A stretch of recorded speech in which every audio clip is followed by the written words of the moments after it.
Romo Buder Suster, Bapak Ibu Saudara terkasih, selamat pagi berkah dalem. Kembali pagi ini kita berjumpa dalam program Berkah Dalem bersama Komsos Kepikepan Kedu Magelang. Pagi ini saya ingin mengantar Bapak Ibu Saudara terkasih untuk merenungkan tema dari buahnya lah orang dapat mengenal jenis pohonnya. Bapak Ibu, saudara-saudari yang terkasih, akhir-akhir ini kita sering mendengar, menjumpai, menemukan berita-berita hoax, berita palsu di media massa yang bisa mengecoh dan menyesatkan banyak orang. Kadang kita juga kaget mendengar berita ada orang agamawan yang kelihatannya saleh dan suci, namun ternyata dia itu adalah seorang teroris yang berbahaya. Nah, maka di zaman yang seperti ini kita memang perlu waspada dan hati-hati terhadap orang yang senang mengenakan topeng-topeng palsu untuk mengelabui orang lain. Nah, diingatkan agar waspada, hati-hati terhadap kepalsuan seperti ini yang juga pernah disampaikan oleh Yesus kepada para muridnya, seperti kita dengar dalam bacaan Injil Misa pagi ini. Konteks bacaan, Yesus sedang menyampaikan pengajaran. Dan dalam pengajaran itu Yesus mengingatkan kepada para murid agar mereka waspada dan hati-hati terhadap nabi-nabi palsu. Mereka datang menyamar seperti seekor domba. Namun sebenarnya mereka ini adalah serigala-serigala yang buas, yang berbahaya. Nah, dari buahnya lah orang akan bisa mengenal jenis pohonnya. Karena pohon yang baik cenderung akan menghasilkan buah yang baik. Sebaliknya, pohon yang tidak baik cenderung akan menghasilkan buah yang kurang baik. Nah, kenapa hal ini disampaikan Yesus kepada para muridnya? Ada satu alasan, yakni karena Yesus prihatin menyaksikan kehidupan orang-orang pada waktu itu.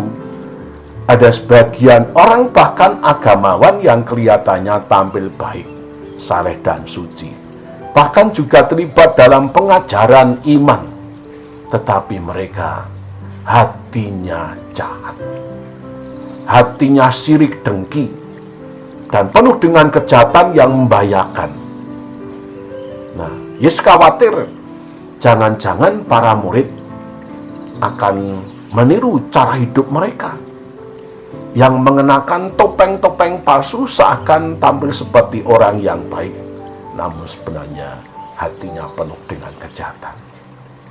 Nah, maka dengan menyampaikan peringatan seperti ini, Yesus berharap supaya para murid memiliki penghayatan yang baik, benar, dan jujur apa adanya.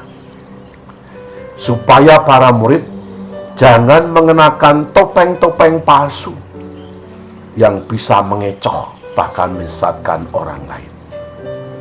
Lalu caranya bagaimana supaya para murid ini bisa memiliki penghayatan yang polos, jujur apa adanya? Jawabannya adalah, pertama, orang mesti harus terbuka kepada Roh Allah. Hidupnya mau dibimbing oleh Roh Tuhan. Untuk apa? Untuk diarahkan kepada yang baik, yang benar, nur dan suci. Dan yang kedua, dengan dibimbing oleh Roh Allah seperti ini, orang akan dituntun, digerakkan menjadi orang yang jujur. Jujur baik kepada diri sendiri, kepada orang lain, maupun kepada Tuhan. Lalu yang ketiga, dengan menghayati seperti itu, orang akan digerakkan untuk menanggalkan topeng-topeng palsu yang selama ini dikenakan. Sehingga dengan cara seperti itu, orang pelan-pelan akan tampil menjadi orang beriman yang baik, yang saleh, yang polos, jujur apa adanya. Nah, Bapak Ibu, saudara-saudari yang terkasih, hidup dibimbing oleh Roh Allah supaya diarahkan kepada yang baik, yang benar, nur dan suci, sehingga memiliki penghayatan yang jujur, polos abadanya, serta berani menanggalkan topeng-topeng palsu seperti ini yang mau diwatakan oleh gereja kepada kita hari ini. Mungkin hari-hari ini kita juga sedang menjumpai orang-orang di sekitar kita yang sering mengenakan topeng-topeng palsu.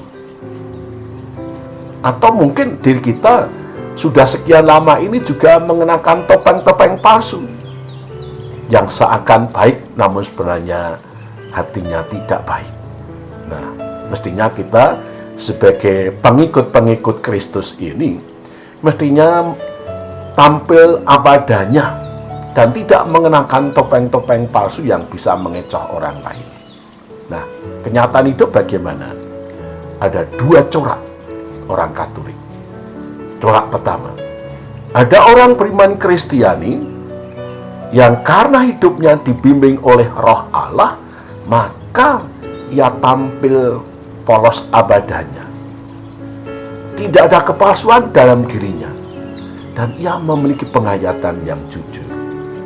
Dari buah-buah hidup yang ditampakkan, nampak bahwa orang ini karakternya baik.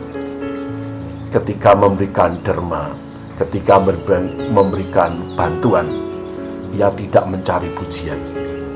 Ketika pelayanan, tulus abadanya dan tanpa pamrih, total dalam peran gereja. Nah, orang ini hidupnya gembira, rileks, tidak terpengaruh terhadap orang lain. Kenapa?